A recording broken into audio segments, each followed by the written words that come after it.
So today I want to show you how to receive money from friends and family on Venmo. All right, so now that we've sent money, let's go ahead and show you how to receive money if you are needing to actually get money from another person. So we're actually going to go back to the pay/request section right over here on the Venmo app. So from this page here, you can go ahead and type in the person that you're wanting to request money from by their name, username, email, or even their phone number. And if you're actually next to them, you can go ahead and scan their QR code or even have them scan yours.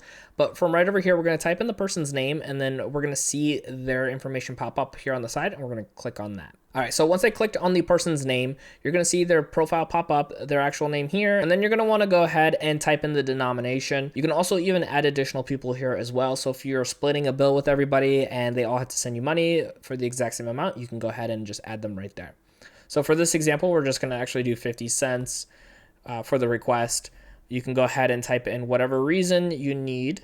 So for this example, we're going to do YouTube video, and then we're going to go ahead and hover over this request and click on that. And from here, it is just going to ask you for verification on everything. But what we want to do, I had to move that little dot there.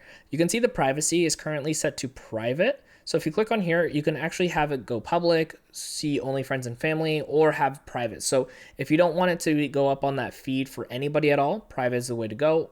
If you just want friends and family to see that, you have there. And then public is for every person in the world to see. But we're going to keep ours at private here. And we're going to click on request. Now, once we put in that request, if you want to check on it and maybe even cancel it, what we can do is go to the me section here at the bottom right hand side. And from here, we can actually see that we're currently in our wallet, but we can switch over to transactions. Now from here, you can see your pending request and you can see right down here, you can actually cancel it, or you can even send that person a reminder if they have not yet sent you the money. Now, once you actually go ahead and receive any money from a friend or family member on Venmo, I want you to learn how to actually withdraw that money from Venmo to your bank account. So check out my video right over here on screen to learn how to do that.